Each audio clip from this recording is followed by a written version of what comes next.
290. We back in here. We back with another Hood to Hood, this new series. I'm loving this one. Got a lot of good feedback on this. We looking forward to keep it moving. Today we going over the viaduct. We was over west at the projects and the avenue and all that. Now we coming east, coming through the viaduct, whatever way you want to take North Ave, however you want to get there. And we got my family, Larry Love, in the building. Yes, sir. Got a mix of all parts of the city in you. No bullshit. Yeah, so both of us for real. Right, except Northeast, that's right. Yeah, right, exactly. That's the same with me. So we get it started. Everybody know this series is like I said on the last one, for those who didn't catch the last one. Got the inspiration from this from watching different shows on YouTube, and there be white people talking about different cities and places. Nothing wrong with that, but we just want to hear from the real people that live these places that can tell you the real deal, not no shit. Because there's one, I don't want to slander their name, but there's one that I watch, and the dude literally say on there, all this stuff is public information. This is where I got this stuff. So he is shit with what he do. He got all these, he got every beef, every city over west, documented that shit, put it together, but he telling it from what he getting from Google. So we in it from the real people that live these places in real life shit, and let y'all know the real Baltimore from all parts, all people. So starting off, you tell us where you from, where you got started at, what it made you. We start from where you from. I'm from Douglas Homes Projects. For people who don't know, that's across the street from Dunbar High School and Johns Hopkins Hospital. Yeah, I've been there since I was 3. I was born up at Gas Park Heights, one of them shits, Garrison, in the middle of that. I don't know, but I moved there when I was 3, and that's basically been my first taste of fame, hood fame. And I was like, I was Lord Larry for a long time until Love came about, and an old head from around there actually gave me that name, Love. Well, Larry Love, but it was from some old ass movie called I forgot what it was called. It was some Brooklyn movie, but it was a character in there named Larry Love, and he used to pop shit and he had all the girls or whatever. Okay. But yeah, that was pretty much it. Okay. What court?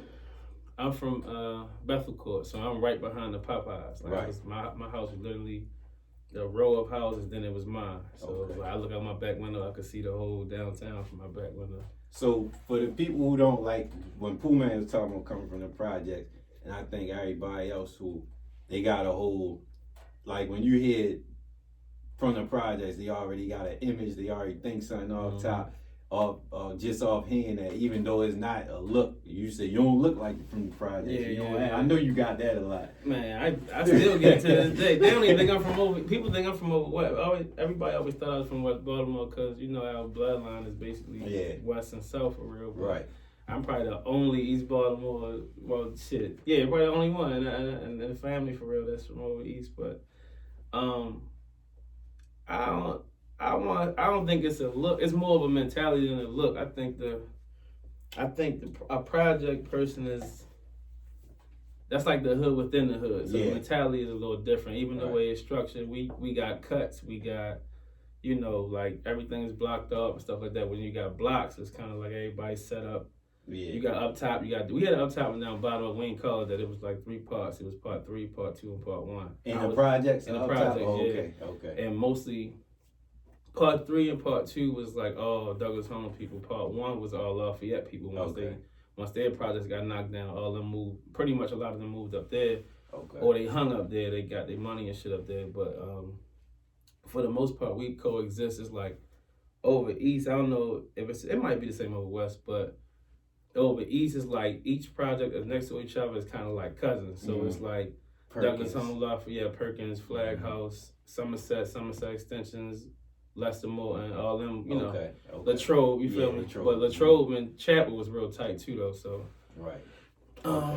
it depends, but it's like I don't know. I of course I never looked like one. To me, I always stood out. Even being from around there, I stood out. You feel me? And it was like I always had this, I guess, West Baltimore aura about me. They would say that shit like, you go over there, and whatever. But that's how that should be. Right. Yeah. So what do you feel like the projects made you that you wouldn't have gotten nowhere else? Shit, I don't know. Honestly, We grew up like everybody else, man. Everybody got their cuts and bruises when they was young. Everybody made their name in the hood.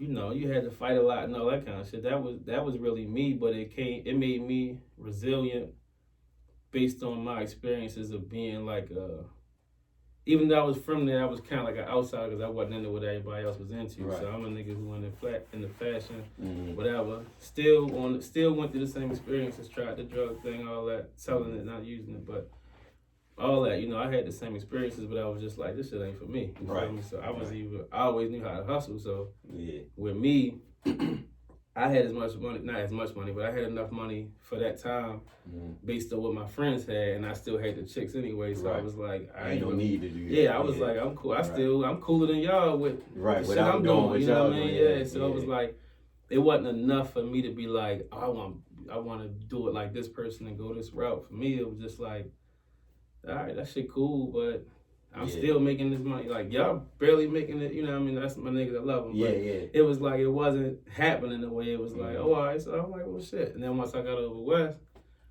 and I guess because the illusion of not seeing me around there and me hanging over there, they thinking I'm doing something over there. They like, you gotta have some blocks or something. I'm like, everybody always think it's this, that type of shit. Because it ain't their fault though. They just product narrow minded. Yeah, they thinking like it's only what else could two ways. You know what I mean? So it's like legal or illegal, and it's like legal ain't never really proved to be a lot, especially at that time how we grew up. So it was like, for me, I was like, man, y'all tripping, but it was like, I'm still coming through in nice cars. They like, the fuck is he doing? Like, where he getting his money from? You feel me? So it's like, no, yo, we just know how to hustle. You feel me? And the party thing came, and that just took off. But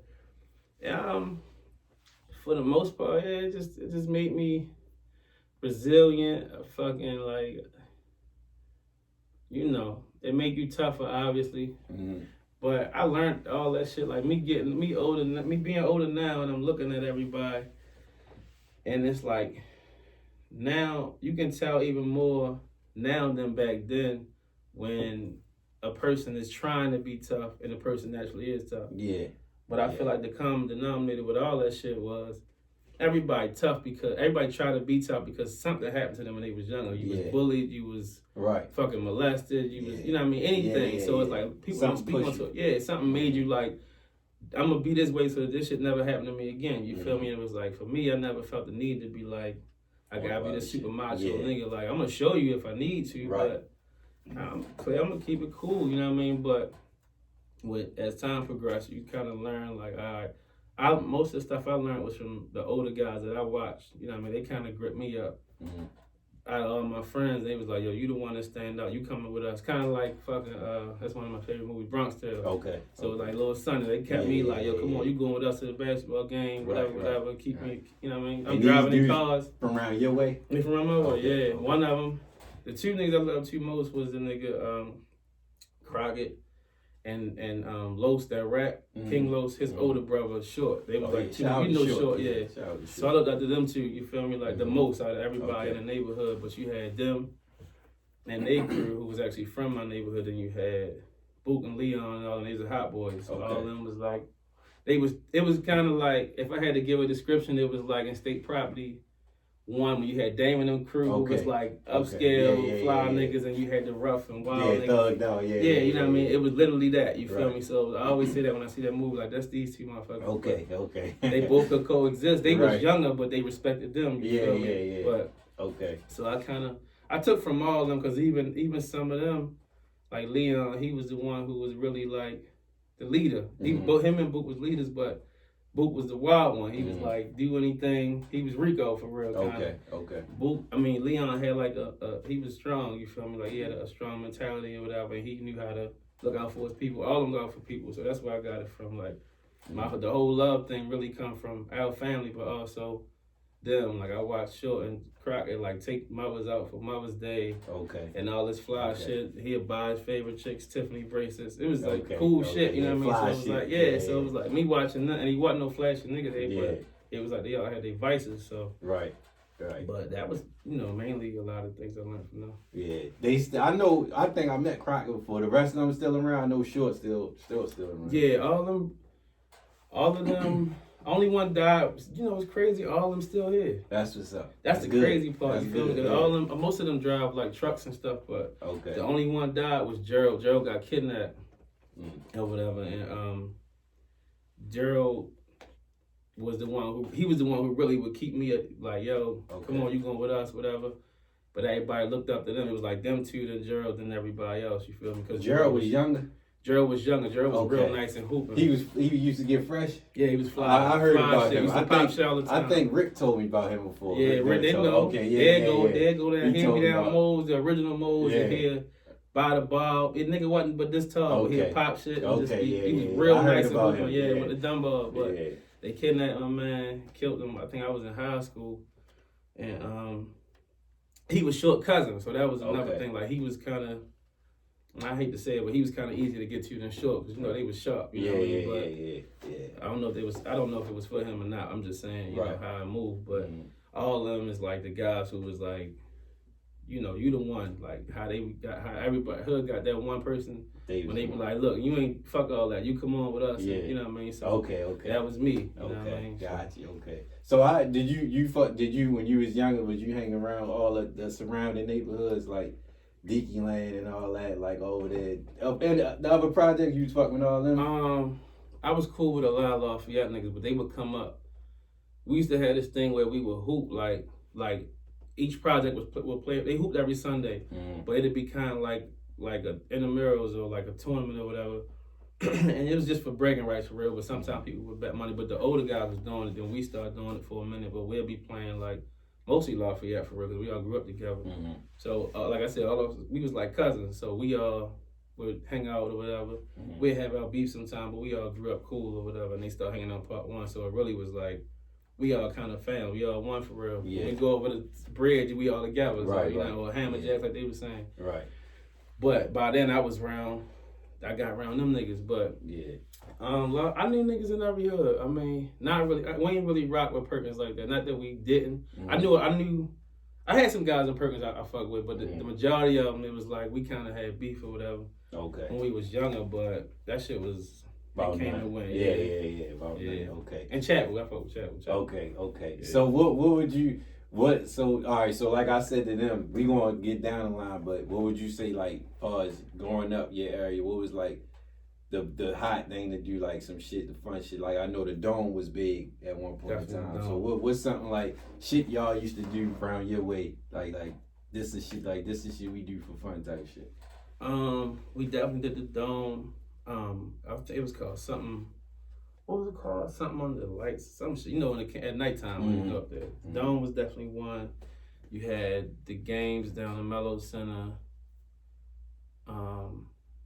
Shit, it been so long ago, man. Yeah. We used to go to Chickway. We used to go swimming at Chickway. We'd go pool hopping at City Springs. Like that was an outdoor pool, so we'd go over there at night and jump over the gate and run from the police, all that kind of shit. We had this hill.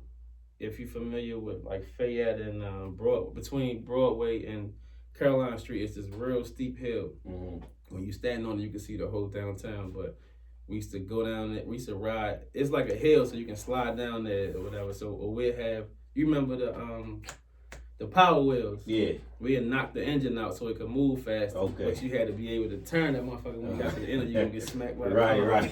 So it was shit like that. You feel me? Just making your own fun type shit. Yeah, just up to no good. Yeah, and we had like underneath the projects, you got like this little pathway that takes you all the way down to the bottom. That's where like all the furnace, all the I guess electricity and all the pipes and shit go. We would go under there and see how far we can go. You find all kinds of shit down there. A body, a dead cat, anything. I remember I first got some fiberglass on me. They was itching. We was like, what the fuck? Like, we didn't know, it was a lot of shit. Like, hey, I'm telling you, ride, we'd go down the harbor. Yeah.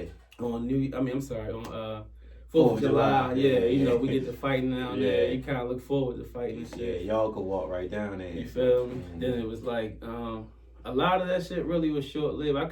I was still around there, but I started going over west once I got to high school. So by like 14, I was in and out of both, but it was like I kind of started spending more time over there because, like I said, on my side, it was kind of like everybody was into what they was into. Yeah. So I ain't had much of a reason to really stay around there. Right. But because of that, everybody was thinking I was on the other side. Yeah. Like a girl was in my hood one time, and my man Dewan, Dewan was like, if he see this, he'll comment. She was in the court, and she was like, they was arguing about where I was from. She was like, man, he not from around here.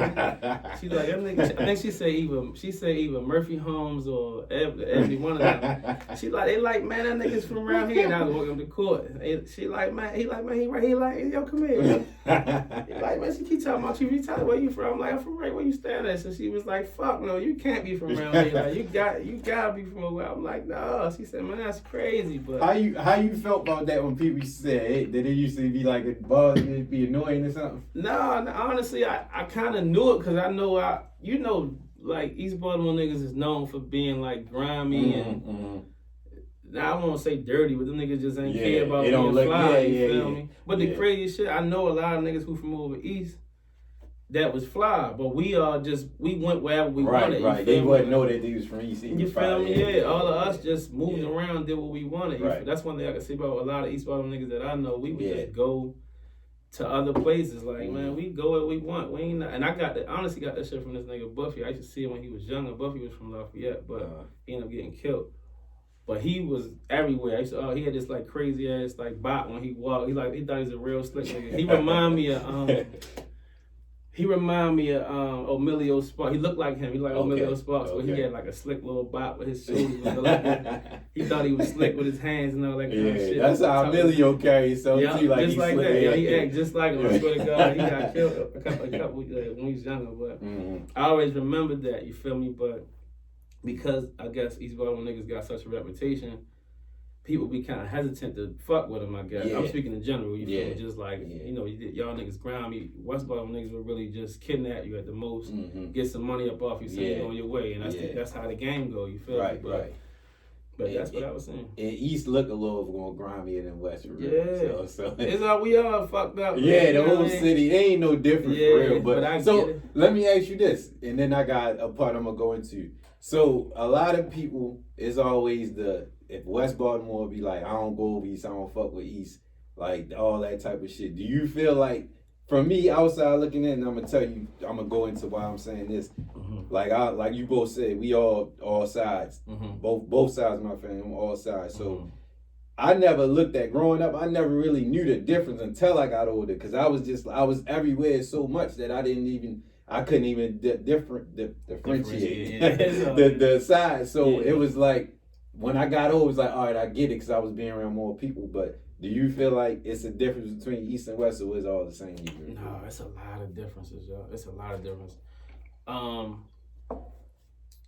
The mentality is different. Like, I kind of like analyze that shit. It's funny, but the mentalities are completely different. Like, I always say that, like, I'm gonna say Pennsylvania Avenue is, to me, is like the epitome of West Baltimore. Okay. Like flashy, fly, like to get money, whatever. Right. And to me, second to them is like Harlem. Like Harlem, Little Harlem. I say Little Harlem. Yeah. Second to them probably would be the Village. That's where most of the slang and shit came from. The bip, all that other shit. We heard that shit happening from niggas we know. Exactly. So we like, damn. And I picked up most of that slang and shit always come from them too. I always say like Park Heights is like the East Baltimore of West Baltimore. Okay. Like that's probably the roughest place. Makes you know sense. What I mean? That makes sense. And East is like, even down to like how they treat their women. Like a lot of West Baltimore niggas keep girlfriends and shit like that. Yeah. They enjoy fucking with them. East Baltimore niggas kind of like carry it. It'd be a little rough, you know what I mean? Depending on where you at, but the vast majority is kind of like, you know, whatever, unless you meet the right ones or you got the ones that be around. Yeah. West Baltimore guys. Right. So that's like two. They a little more morally found and structured over there, because I ain't gonna lie, when I was younger, I wasn't used to seeing like shifts and shit. Like even just on some, you know, in the drug world, it's kind of like shifts. Yeah. Like niggas coming on. Yeah, you know what I mean? And I'm like, I'm just seeing niggas out all day until they done or whatever, and it's just they shit, you know what I mean? But this is our part of the projects. and this is, Y'all. don't come over here. Right, You know what I mean? But over there, it's like, yo, this our shit. Business This y'all shit. shit. Yeah, it's way more. It has better infrastructure than over there. You know what I mean? So until you saw like when we got a little older, and you heard of like Glover Street and all that kind of shit. Yeah. But even then, I never physically saw them on blocks right. up there. So it was like they done something right. Yeah.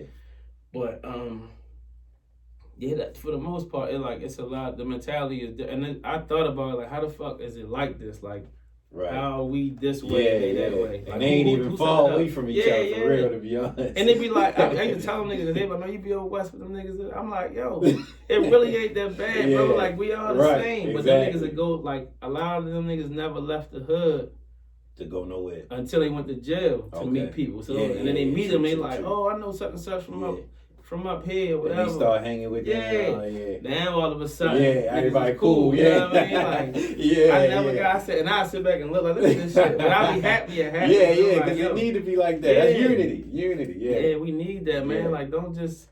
Yeah, we still are from one fucking place at the end of the day. You feel me? But it's like, however you cut it.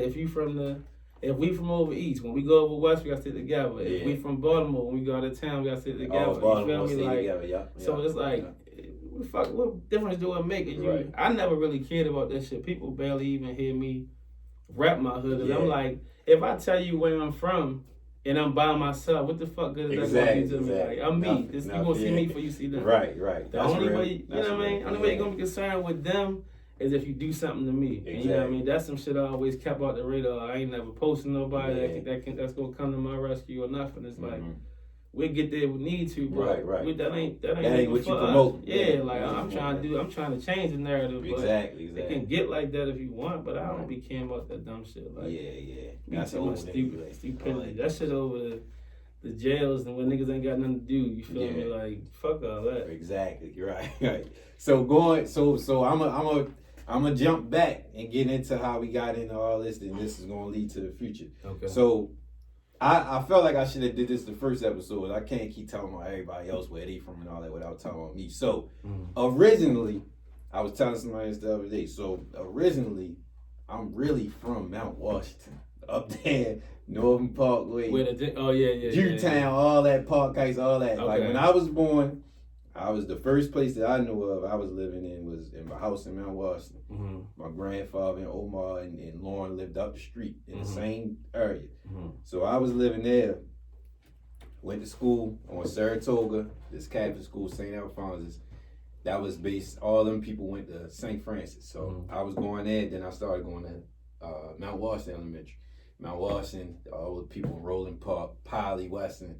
I went to school with all them. So once I got I was still there. Then they moved me to the county. When I was in the county, I was still going to school in the city. And I started going to middle school in the county. But my base was always Grammy House on Madison. Everybody grandmother house is always right a big next to the project, right next to Latrobe, right across the street from Somerset, right by Dunbar Field. All my family was based out of Grammy House. So east, west, south. Well, no, my mother's side, no south, but east, west.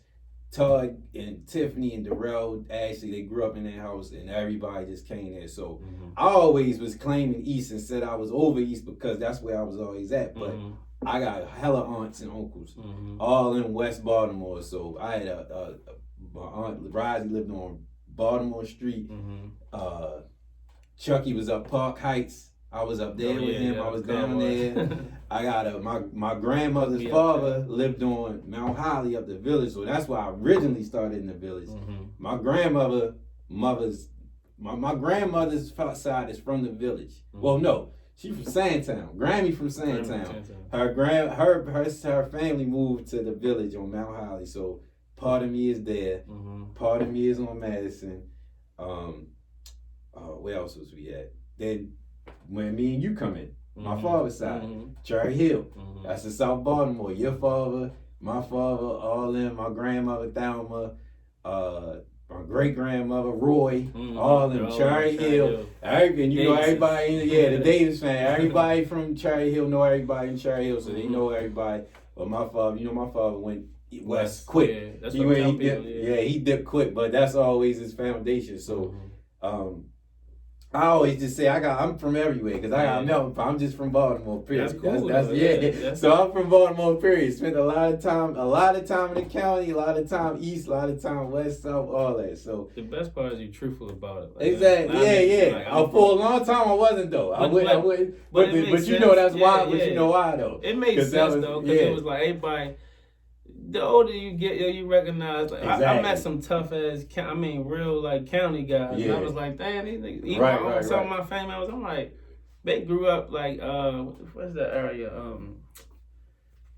Baltimore National Pikeway. What's that? 40 West. Route 40. Okay. Like that area over there and shit. Where little Carl used to live at. Like they went Cooks Lane and all that. And they would stand up guys, and I was like, well, one of them, they was twins, but one of them was, you feel me, he died in a car accident. But me seeing how he carried shit, I'm like, man, like you thinking in your mind, he come from a 2-parent home, single family home, all that shit. So you like, fuck, but it wasn't like he was trying to be tough. He just was a man. You feel me? Like, then once I seen it, like, man, I ain't gotta do all this. Like they was saying, like, I ain't gotta act like this. But I never purposely did it. I just knew I had to defend myself. I wasn't like. Let me go ahead. You know what I mean? You just gotta figure out a way. But I understand that it ain't. But I always respect guys like that more because they like, yo, listen, fuck where I'm from. This is me. It don't matter. You ain't gonna play with me. That's all that matters. You know what I mean? Exactly. But it take as you get old because we young. So when we young, we trying to figure out like, damn, all right, well, I don't want to be looked at this way. Whatever. Yeah. All that shit defense mechanism. And plus, I was trying to figure this shit out my dad. I had to sit back and realize this shit because it was so many places. Like we was bouncing everywhere for real. Shit. And then and which leads to how we got together. So knowing I'm a family. If anybody know me, know I'm family oriented. Period. Or no matter what side. So the whole time I'm coming up, the older I'm getting, I'm asking like, what's up with such and such? What's up? My father, I'm asking everybody order because I'm moving around now. I'm hanging out with shit. Until I got to high school, it was strictly just my cousins. This is a hundred of us. So I ain't really hang with people until I got to high school for real. So when I got around, that's when I asked Doug. I'm like, "What's up with Larry?" And I think he hit you. I don't know how it happened, but we ended up connecting. He hit us, yeah. We both were asked about each other. Because it ain't many. It's like 5 or 6 of us. That's young people. Me, you, Jess. Dern. Brothers. Dern was older though. Yeah. Mainly 5. And Brian that passed away. Yeah, but we was real. Yeah, he was young when he Nickel passed B, away. Yeah. I don't even him like him being a legend. Like people don't know that's our cousin and shit. But I never. Well, people that's around there, but I always would hear people even from my hood. I remember you saying that. Yeah, and I was just sitting there quiet because I wanted to hear more about him. You know, like we hear like biased stories of our family members because of the people that love them. So. Whenever I hear shit, I be all ears like, okay. Changing the narrative because I'm around. You know what I mean? Yeah. But I never said it was my cousin. I would just be listening. You know what I mean? But that's how the. Yeah, I wish he was still in the picture. Yeah, it would be because he was. So he probably would have been like 40 something right now. He would have been like 40. No. He would have been close to his 50s. No, for real? Yeah, he was a little younger than my father. My father would have been like 53. Okay. I know he would have been like 47. Yeah, okay. He wasn't he was older. Yeah, he wasn't close to LA. He's an older guy. Him and my father was tight. Like my father and your father was tight, but how your father looked at my father because he was older. He looked at the beat. That's what they was telling me. That's what Uncle Johnny told me. But but you know, I got a lot of like them. My father's. Shit, both sides, I think, of my father's side. His mother and father is from Cherry Hill. Then my mother is West in Westport. Okay. West Baltimore, Westport. So, like, I forgot what you call that fucking area by Poplar Grove, but they from up there. And then Westport is Dre and Plum and Pud and all them. Yeah, even them, like me, knowing they legendary stories and all that kind of shit. People talk about them and I be sitting back. I don't ever say nothing, but we come from so many of these guys that's from the streets. It's kind of like it wasn't no need for us to do that extra shit. Like, right. I just be sitting there like, cool. You know what I mean? So with that, and then I left out my mother's side. My mother originally from Murphy Homes, but they moved to Park Heights. Oh, Murphy Homes too. They all up there. So I was all over the place, but so we connected. When I was in like 9th or 10th grade, and I remember we was up Maryville at that time. That football game. That's when we first locked in, and I was with Carl and Vincent and them, and then that's when we locked in. So going to, so you when you speaking on going hanging with niggas over West, it's from going to school over West of Carver. Yeah. So tell me how that was getting with them, and like how did you initially get with them and get comfortable enough to start hanging around them like outside? That's funny as shit. So going back to the whole East and West thing, when you me being an East Baltimore kid and going over West. Now before I even go there, they spoke on the the shake and bake shit when everybody get banked.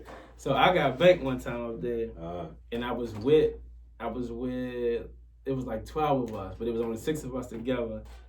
And 2 of the niggas I was with was from Murphy Homes, so they couldn't do shit. They plainly couldn't do shit. So me and my girl cousins actually, they was helping me fight, and 2 of my homeboys, everybody else either was either right there watching or they was at the train station, not right. But everybody know when we going over West, we supposed to be together. Click tight, yeah. So that kind of had me like, all right, let me go ahead and separate myself from these niggas, because I started. It was like a rebellious thing when I was around that way. I'm like, I saw niggas for what they was, and I was just like, fuck that shit. So I go to school, I'm still East Baltimore, and I go to school. Your first West Side school was Carver? Yeah, that's the only high school I went to. I'm saying like elementary, middle. Oh yeah, all East, all East. I went to what the fuck was that called? I forgot what it was called. Damn, that's crazy. But it turned out, no, that's West. I went to Lombard Middle. Lombard, yeah, that's what I was before I went to Lombard Middle for 1 year because our school got shut down. Charles Carroll of Carrollton. It became Sojourner Douglas. Right by Dunbar. With the Burger King, Dunbar. So that was my elementary middle, and that got shut down when I was in the 7th grade, and they moved us to Lombard. Okay. That's where you got all the projects, and you got kids from Harford Road and North Avenue, all us going to school together. So we was beefing heavy up there or whatever. Okay. Just on some East Baltimore local shit. Yeah. And then when I got over West, it was like I used to go to school every day with a knife in my in my jacket, because I would hear about like they beating up niggas walking to school, no matter where you from. But you had to walk. One, you had to get up, so you got to catch the train. Then you could have the choice of catching the 51 down to Carver, or you walk down Bentlow. Okay. Man, it wasn't really that far of a walk, but if you decide to walk, then cool. How you choose Carver? Shit, Carver chose me. I ain't gonna lie. I picked. I didn't want to go to Dunbar because it's right across the street. I should have went though, because it was like good school. Probably would have been cool, yeah. But I was just like, I want to do something different, go somewhere else. That makes sense. So I was like, fuck it, I'm gonna go there, and I ended up going over there, and me hearing about all the shit that happened, me just being from East Baltimore, going over there, I'm like, man, I got prepared for whatever. I only knew one other dude, and he was older. He was from my way, but we wasn't really hanging together. So I just was like, it's just me basically. And I kind of started meeting everybody. My man, they spoke on my man Oodles. Oodles got killed a couple years ago, but me and him, Oodles was the first friend I made, but that was because we both was from over East. But Oodles hung in Gilmore Projects too. So he was like me. He was tight. East and West. Yeah, he was the East Baltimore nigga, but they loved him everywhere. And me having that was part of how I was moving around the West. Then I don't remember if I met Pooh Man first or BJ, one of them.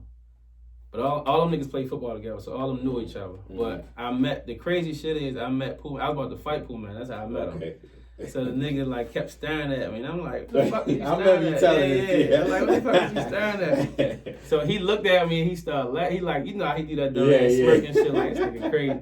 But he ended up telling me, he said, man, I'm tripping. He said, I'm laughing because the nigga you ain't know how much pull I had that bitch. We would have dusted motherfucker. I said, you can tell by now I wouldn't have gave a fuck, bro. I'd have turned this bitch out without doing anything.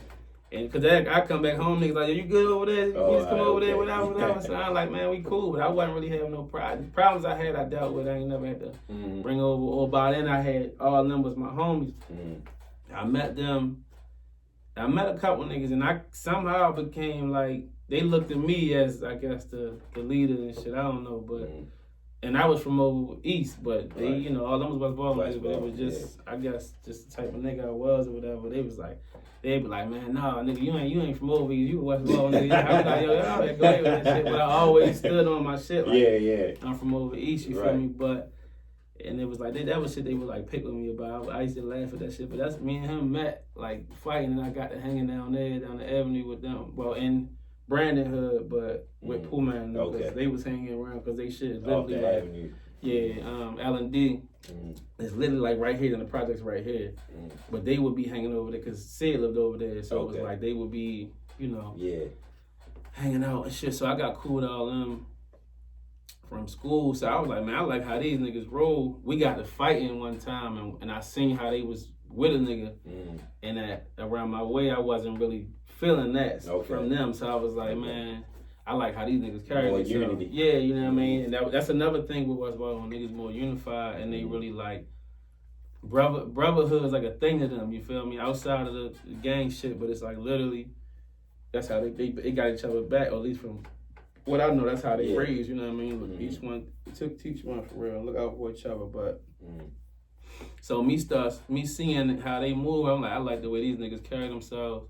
So I started being over there more. That was like my escape from around there. Yeah. And then I watched niggas get money. I met most of the guys who was young that was getting paper, whatever. All of them took a liking to me or whatever. But I'll be over there. Then I got with y'all. I'm out the village.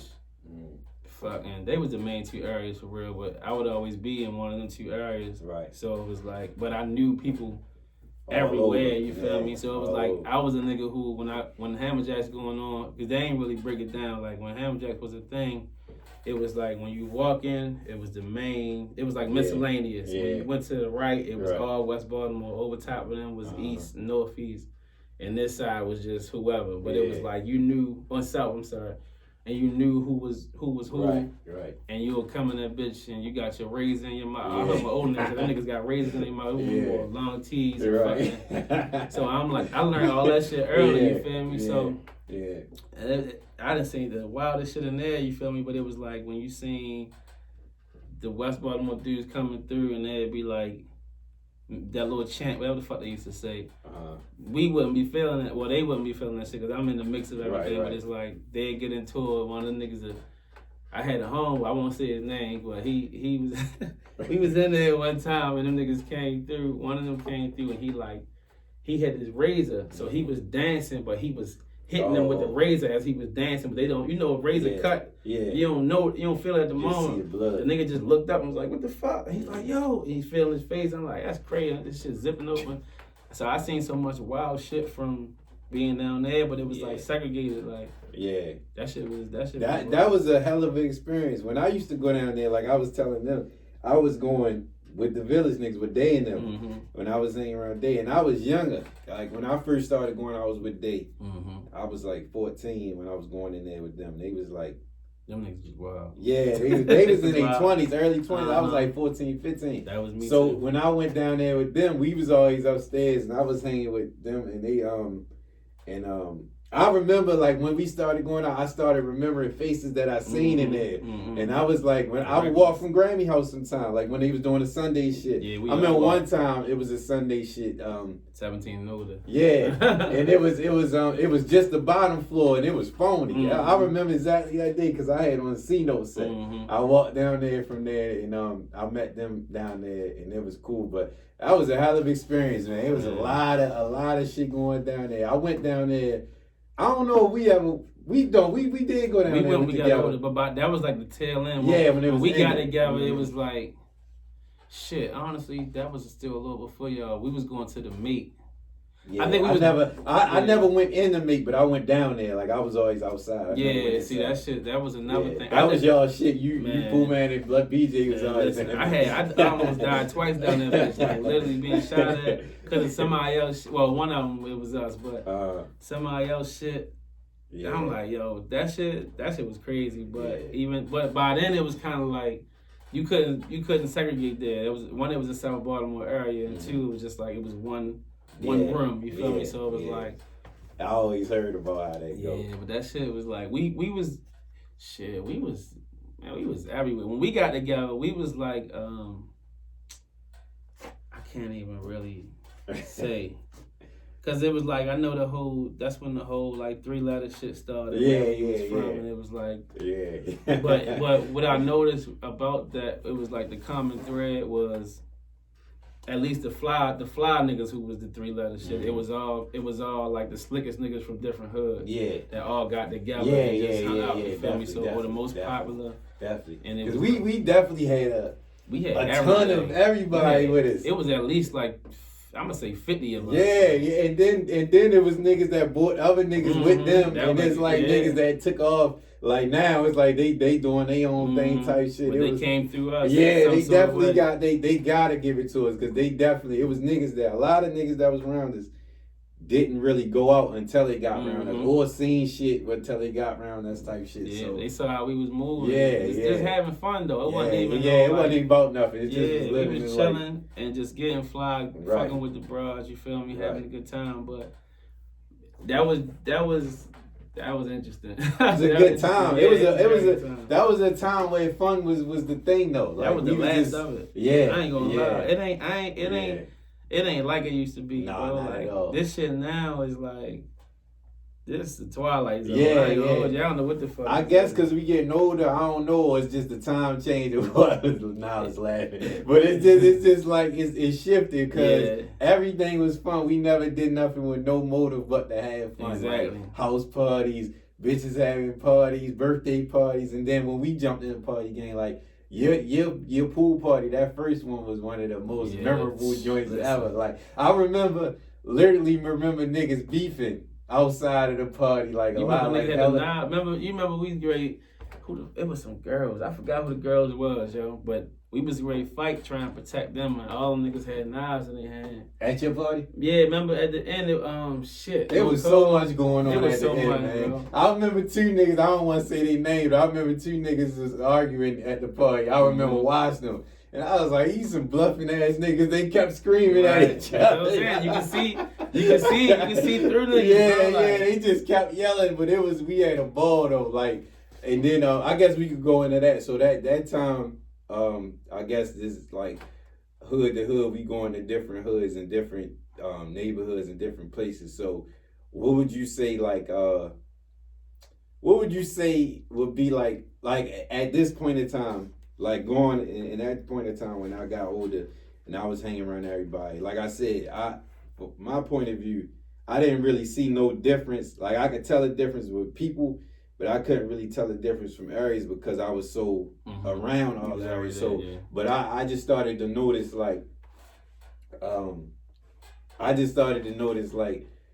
this like I said before, the amount of people that didn't really see shit was exposed to shit. And how they acted in certain environments. Like I remember going up when we was going up Northern Parkway in the Drew Hill on Sundays. Like you'll see different crowds of people. Like you see niggas at the car clubs and shit. Everybody always thought they was corny clowns and shit. But you just see different people in different environments. So before I get to that, what would you say is the difference between West Baltimore women and East Baltimore women? That just sparked me.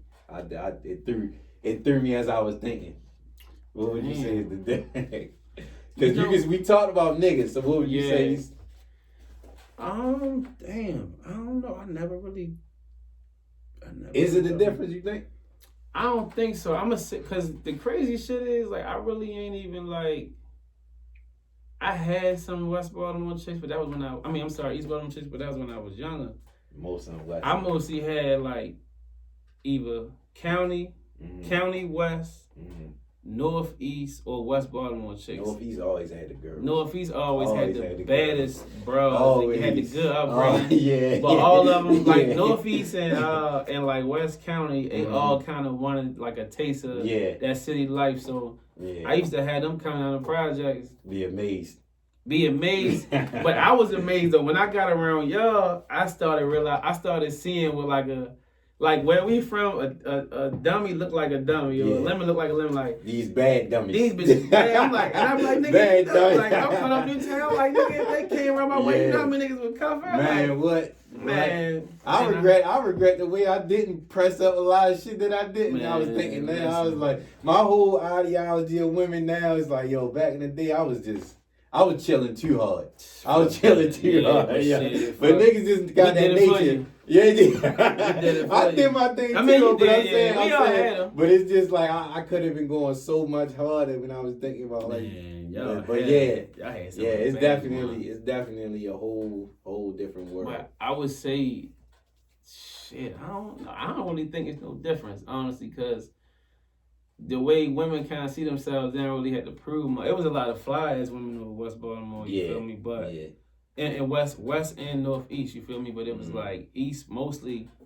When you think of East, it's kind of like the ones who kind of stay in the hood, or you don't know the chickens from over East, like we don't, because they don't really rep where they from, so it's like you can't really tell. You only me? know from mutuals or something. Yeah, like that. So it's like such as you might have them little gems that might be from the popular hoods, but she just do her own thing. You feel me? Like damn, you don't even believe she from the hood. Damn, you from like that? She grew up around there. You like damn, like that's crazy. You feel me? So I never really got to see like or at least I never like tried to pay attention to it. So yeah. So when you got into the clothes into the party shit, did you see? Well, I say the clothes first. Did you get any kind East West shit from the clothes, or was like everybody just fuck with it naturally, or was it like I ain't on that like that? In the beginning, it's crazy because by the time I started in high school, but I was already over West by then. So technically, West Baltimore, like niggas in my hood wasn't even wearing my shit at first. Like it was it was older guys who supported me, but it wasn't like. Was you pushing it to them though? I wasn't, because I wasn't around there like that. You feel me? I was around, but it was like I'd come through and still kick it and, do whatever. But it was like, I'm just pushing this. They doing what they do. Right. But until it became a thing, like, perfect example, when I went to school and left school, I got Crockett and Tater. Tater died maybe last year. Tater got killed last year or something. 2 years ago, I forgot. But them two was the ones that talked to me and was like, yo, listen.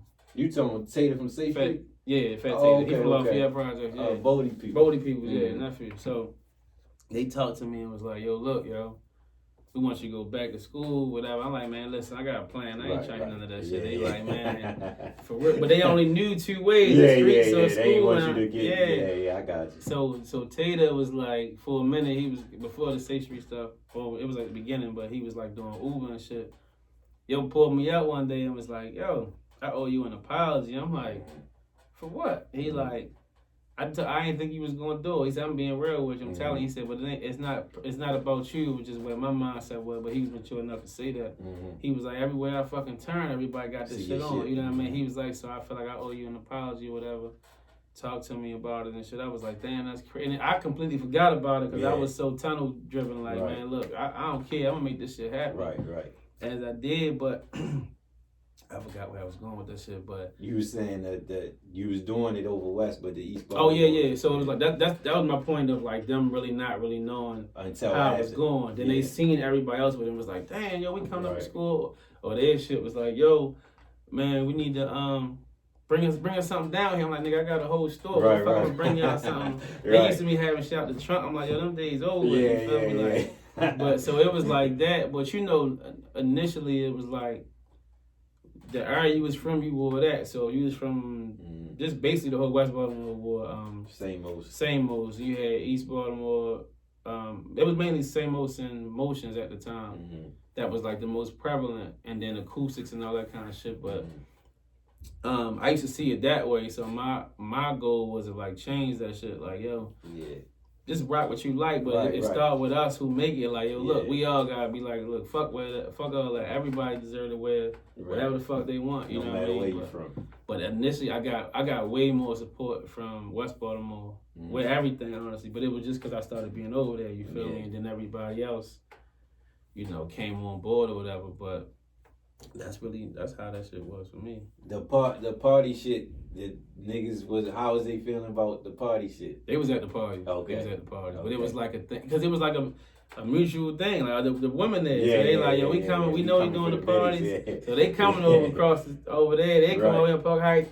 They got their shit with them. They ain't trying to fuck the party up, but you know, it's for me. So they like, man, you know, we pulling up on you, whatever. So they would pull up, whatever. But a lot of them really didn't lead the hood. It was like the hood was all they knew. It wasn't really their fault, but it was that's their comfort zone. You know what I mean? So unless it was the ones who would be out like I'll be out and we'd get together, then you got other East Baltimore guys, DE-land guys that we know, Clay, what's that shit? Clay Courts, all that shit. We would see all them out. So that was the most of the East Baltimore I would see as far as out in the city, like I'd be out. But majority of my support really came from West, South. South was like, you know, in recent years, but How did niggas feel around there about John Hopkins? Like, cause I know a lot of shit go down, as far as like crime and shit. Like like little shit'll pop up here and there. Like somebody got robbed or somebody got killed over there, like from the hospital and shit. Was that ever anything like you ever heard anything like? Was that good or bad? Was that ever how people felt like that? They used to say you go to Johns Hopkins, you're gonna die. Cause they like they don't care. You feel me? Like we would go to university and shit. I was born in university, but we would go to university if something was wrong. It was like literally a thing. Like you go over there, you're gonna die. But if you ain't got no choice, that's the closest one. You can't say, well, send me over here, and they there. Right. And because a lot of niggas was actually dying over there. You feel me? It was crazy, but that's why it became a thing. But Johns Hopkins was like in the 90s and early 2000s. You know, they had the park in our neighborhood and shit to go to work. So cars would get broken in and all that kind of shit. Hella shit. It was shit like you starving motherfuckers. People trying to find a way to eat. So that's Y'all look like y'all got it. Yeah, you know what I mean. So, but it wasn't a lot of it. Like I honestly could say like my hood, it was rough, but compared to the worst ones. Like Lafayette, all the ones that got knocked down, they shit was way worse than that. I ain't gonna lie. Like coming up in my shit, I got to see a lot of family structures. A lot of people had big families, whether they was in a small spot or half of them lived in one part, the other half lived in the other part, but we all coexist. So I got to see that. Like even me being from the project, it still was like a neighborhood. You know what I mean? It was like a certain like camaraderie amongst, you know, families or whatever. It was like how else the Davises, it was Shorten family, it was somebody else's family over there. But we all looked after they all looked after us, you feel me? Like people knew my mother was calling me from my mother had this famous chant that she would call every time she looking for me, like, Lord, Lord. And then I promise I could hear this shit from, we by Popeyes, I could hear that shit on Carolina Street. Like, your mother called me and I had to shoot up there, you feel me? Even her being a young mother, it was like they respected her, you feel me? But I was like, I say fame, that was my first little taste of fame because it was like, they knew my mother as my mother, like, yo, you little Larry mother. Like, it wasn't like, hey, you know what I mean? So it was like, she was like, what? That's my son. I'm such and such. And she'd check him or whatever. But that was like, you know, that's how that shit went about. But that was pretty much how it went for real. Right. So, getting into the clothes and into the party shit, what's your most memorable party event? Whether it's yours or not, going out. Yours or just experience, what's your most memorable going out party event? Like just one of the or both of you. Damn. Mine is probably shit. I'm gonna say I got two. The first pool party, because it was such an eye opener that people had this. I created demand for myself at that moment. And then our white party, the first one, they was like the most memorable because they both set the precedent for what we did moving forward. So it was like my shit was like me doing it, and I'm like, I'm gonna do the annual thing, and they like, no, you gotta do another one for the summer, and I'm like, what the fuck? And they're like, yeah. I'm like, in demand. I did it, and the same turnout happened. More people came. I was like, what the fuck? Right. And then the summer after that, I did it with no. I was just word of mouth. I did it with no flyers. It was half of the people, half the amount, but it was still like, but just word of mouth. This was crazy.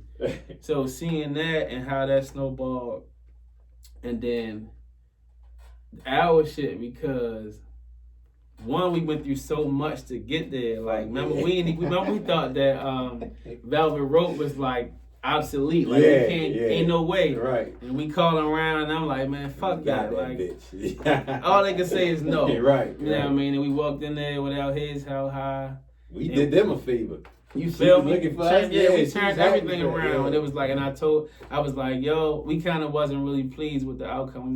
We might have just broke even, to be honest with you. Yeah. But it's set up for the next time around. Exactly. And remember I told you, I was like, listen, when we come back, we get to negotiate our own terms. We know what we want. Right. And then we came back, and I was like, man. I think the first one we had, it was like no liquor or something. Was it no liquor on the first one? It was like you couldn't have a wrist. You gotta have the wristband. Yeah. And we had fucking food inside of the cups. Like, we trying to make it like decadent. But we got the motherfucking VIP joints out with that. That's how you know. Like 2021. Yeah. So that's how you know the man was there, because it was like, and then pulling up, when we pulled up and we seen the fucking line wrap around two corners, I'm like, I swear I ain't know it was like that. Me neither. Remember we was in the house. Yeah. We was like putting the bands together and shit. Like, we like stamping the little bands and VIP shit. So it was like we worked so hard for that shit to be like, and just, you know, not even paint as a bad person, but our experience with the club I don't want to say her name. It taught us a lot, you know what I mean? So I felt like we needed to go through that. You feel me? So in the way you think of it, it was just like, it was fucked up. Yeah, that we had to go through that. Yeah, but it definitely set the precedence going forward, though. And once we came back, and I was like, all right, now they gotta play on our terms, and it was like, we learned the whole, let me call you back and act like they call you.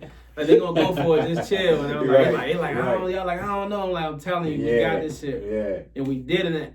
I smiled inside. I was like, oh, this how this shit work. I'm like, all right, bet. You feel me? So that those two moments was the ones that was like, you know, it stands out the most because it was such an impactful time, and everybody remember those moments. You know what I mean? So it was just like, we was them niggas, man. Yeah, fuck yeah. Still is. Fuck but, yeah. you know. Fuck yeah. I remember hitting that corner. It was like, whoa. Listen. I was like, yo, we really got the line. Niggas is jumping up and down. Like, we heard the whole city talking about the barbershop. Like, man. What the fuck? So it's like, go ahead.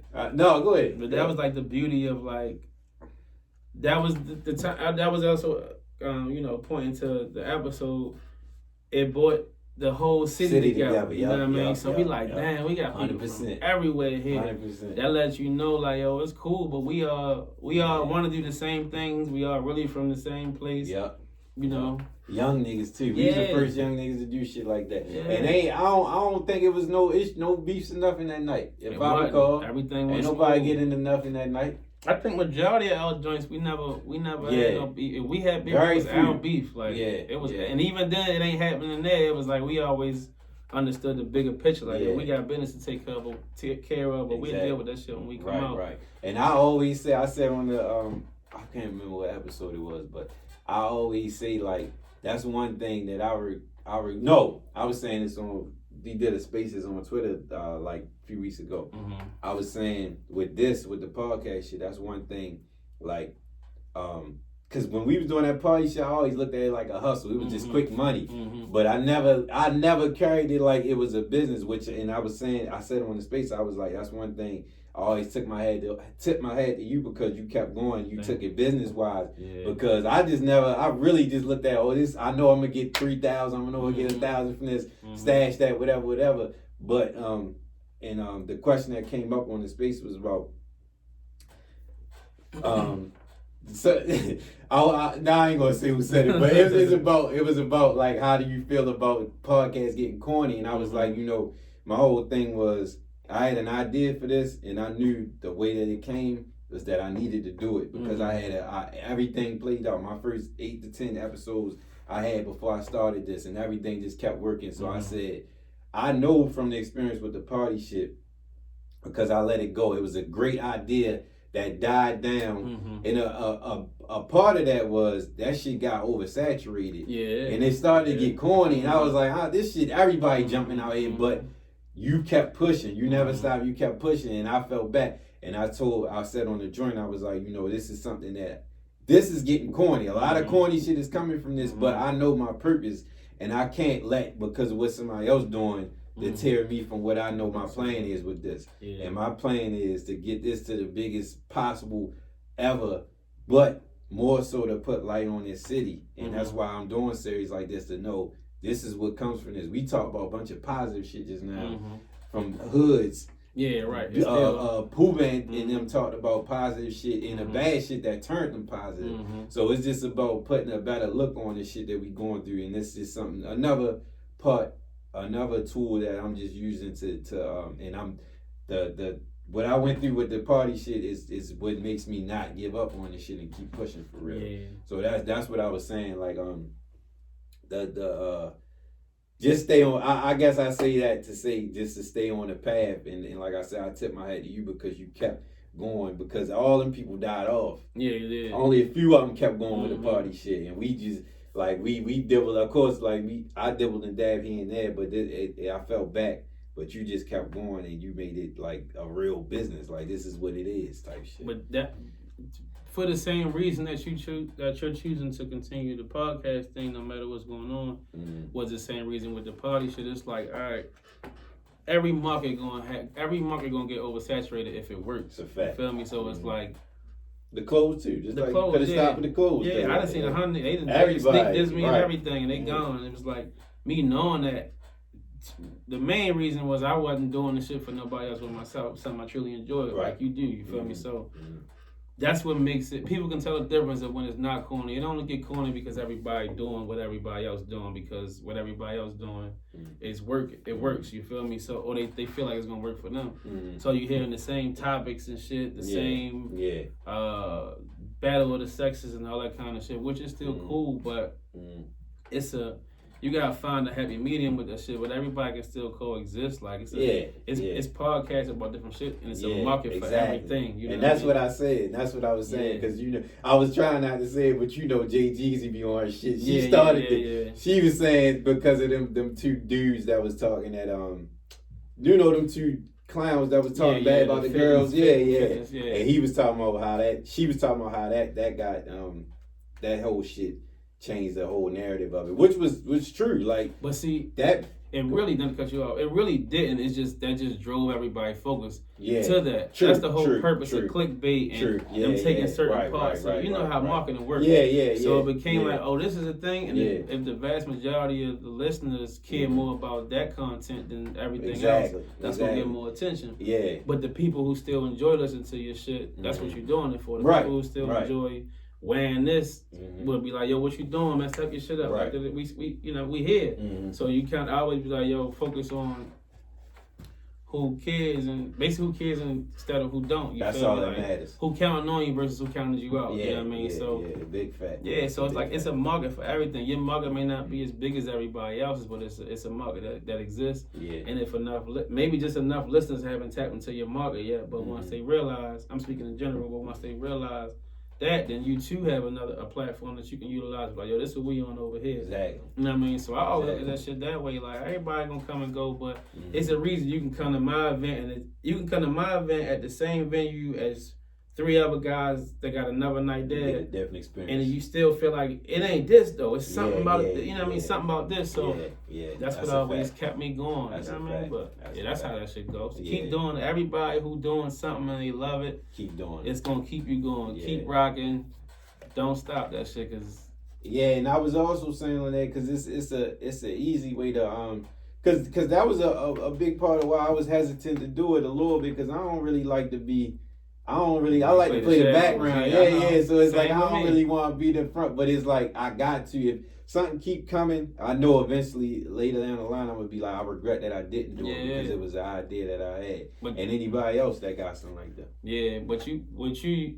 What I always admire about you always, for me it was a music thing, but the fact that you was so in tune with what was going on with artists, almost like a journalist. So you already had what was, you could, if we was to ask you about who this new nigga, he from such and such, he do that, and we're like, damn, how the fuck you know all this? You put us on with a lot of shit on them rides coming back from Eastern Shore and shit. So it's like, before even, you know what I mean? So you was already ahead of what's going on. So you were natural with it. It just was, so to see you here, and it's like you doing, it's like looking at Nori as a rapper. It's like, you almost can't take him serious. Not you, I'm saying him. Yeah. You almost can't take him serious as a journalist because Who he's he was silly as and he was yeah, a rapper. yeah, so it's right, like, right, but right. the nigga really be on the shit. Yeah, he acts right. one of my favorite shows. You feel me? So it's like to see like, damn, outsmart him. You know what I mean? Like you got it. And your content is through the fucking roof because everybody else just on what works. Right. You know what I mean? So. Right. Yeah, I tip my hat to you, man. You 90 episodes in, you doing something right. Yeah, yeah, so, that's a fact. That's a fact. I appreciate this like that. my third or fourth time. Third time. So, and it's genuine support. Alumni, it's alumni. genuine. It ain't like, let me go up here. Right. 90 episodes don't get you that. You know, yeah, niggas is selling a line of t-shirts and they gone. Right. One that's design work and they gone by their business. I'm still here. Like, right. Hell yeah. We was there I was there from the hold your own to the job. I remember riding through. When we was talking about North Park, I remember riding up North Parkway with the flyers for the party and selling the sweatshirts y'all and shit. have that shit down, bro. Definitely like, was there for a ride. Seen it. Out the Definitely red seen van. it from the front. Yeah. Flies on one side. From the red. Man, that red van, I'll never forget when I hit the van. Oh my God. This is the worst driving nigga ever, bro. I could not believe that, yo. That was some wild ass shit. And man. I ain't had no horn, so I couldn't hit it. I'm like, oh, no. Smack, we going to Woodlawn game. Yeah. I said, this motherfucker. I'm like, no, fuck. We almost died of fucking white balls. You died. You always remember that. Listen, yo, that was traumatizing. A fucking 18-wheeler, yo. I don't know how that bitch got down there. It skint his car like this. I said, what the fuck? I grabbed the wheel like, yo, listen, he was flying.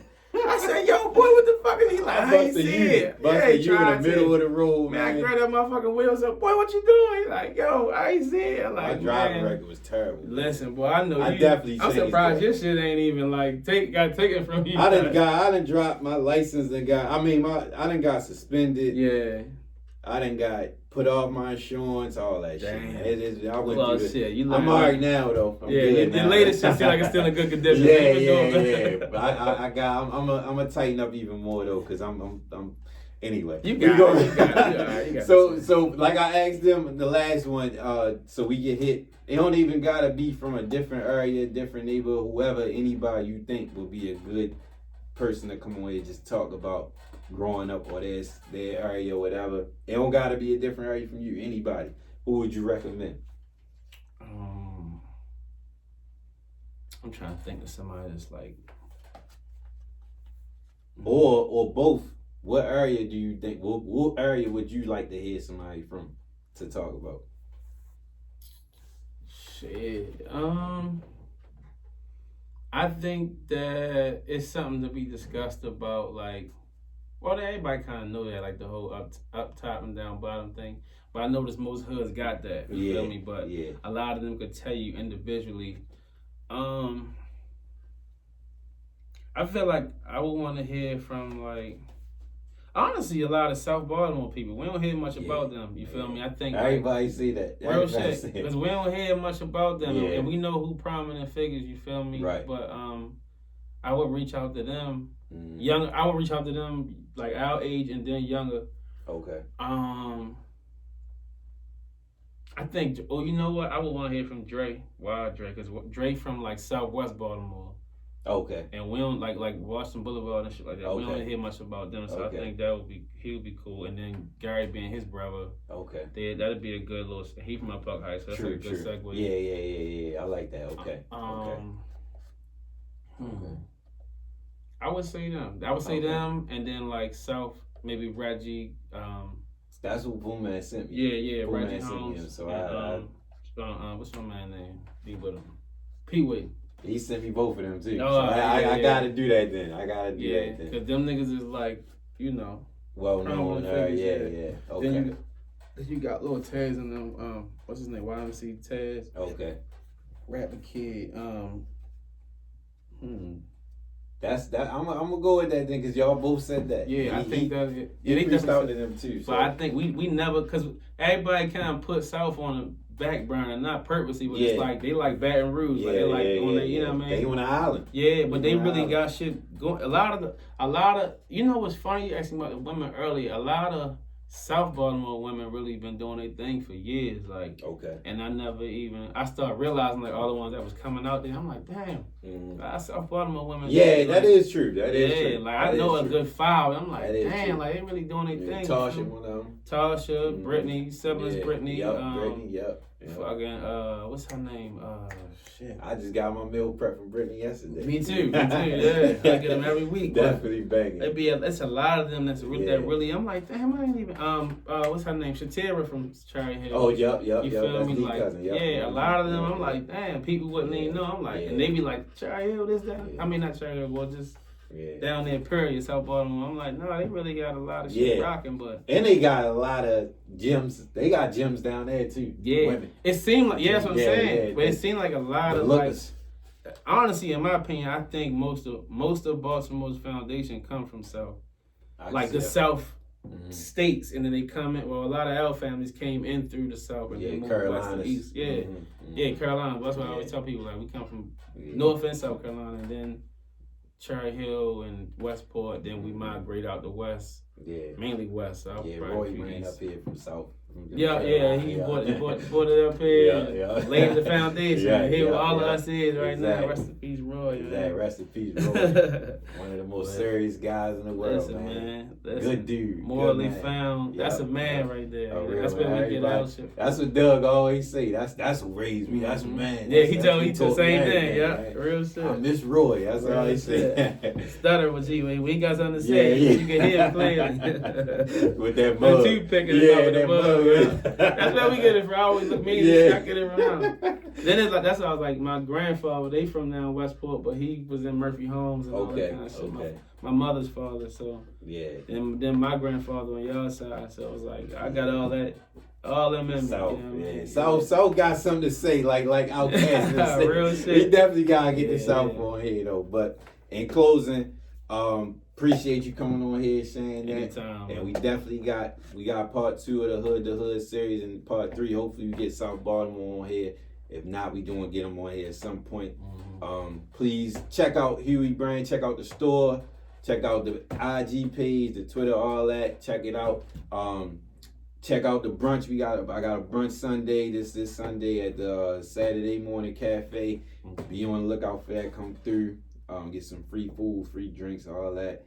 And please subscribe and like the podcast page, YouTube, all that. Appreciate the support.